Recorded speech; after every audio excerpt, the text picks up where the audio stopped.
Hello, everybody. Thanks for listening to Wake Up, Look Up, a podcast where we connect events happening in real time to the gospel of Jesus Christ. I'm Zach Weihrauch. And today's episode, we're asking, are you being watched? This story is an interesting one. It's like something you would see in a movie. It's about a missing persons case that happened in Spain since all the way back to 2023. So in 2023, someone files a report saying a family member is missing. Police begin investigating. As part of their investigation, they're using Google Street Views. That's the Google Maps version where you can take a look at a particular place by seeing a view from the street. If you're not familiar with it, the way they actually do it is they have these Street View cars that have cameras mounted on them, and Google will drive them all around in every place that people live, and they take pictures. And the most recent picture of a time a Google street car went through, that becomes the Street View picture. So if you went to my house, for example, and put in my address and clicked on Google Street View, you would get the shot of the most recent Google Street View car that had driven through. Well, when police were looking at these Street View pictures of a particular area of interest to them, they were just doing it because they didn't know the area. They were familiarizing themselves with the geography. When they noticed that in the picture of one particular address in question, there was a man loading a human body into a car.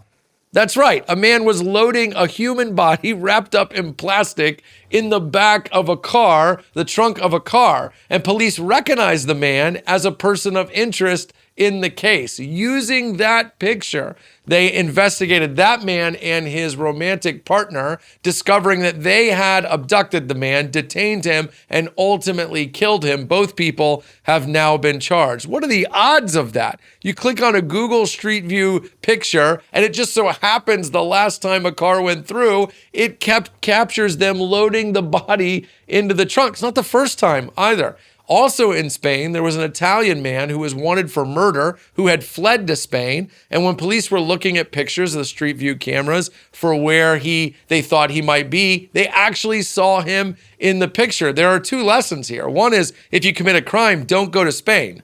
The second lesson is that someone is always watching.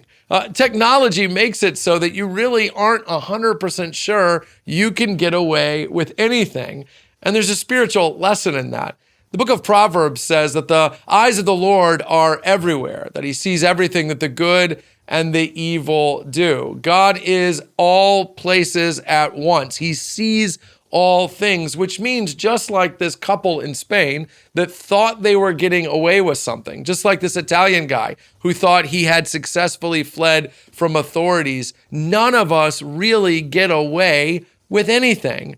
And I don't say that because I'm worried you've abducted someone and are hiding their body in your trunk, or that you're on the lam for murder. Why I say that is because each of us really feel that some of our sin is hidden, that it's a secret that only we know.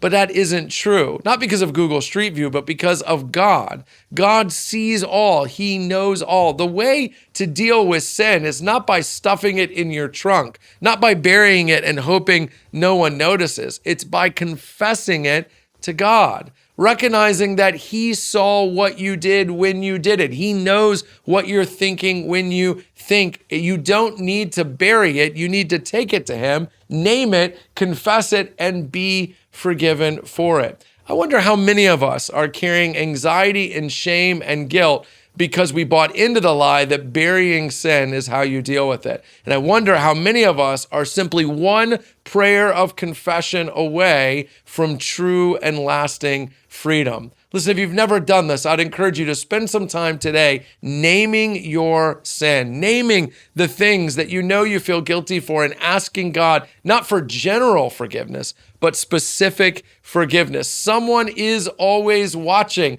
but unlike the cases in Spain, that someone who's watching stands ready to forgive, ready to cleanse, and ready to change the parts of you you thought had to stay hidden. You are being watched, but that might be the best thing that you hear today for your spiritual condition. Hey, thanks so much for watching this episode of Wake Up, Look Up. While you're here, take a minute to like and subscribe. It really helps us get the word out. Don't hesitate to leave a review wherever you might find this podcast on an audio level and help spread the word. And hey, while you're here, check out all the other content we have at Christ Community Chapel on YouTube. Some of those videos are popping up on the screen now. Click on one.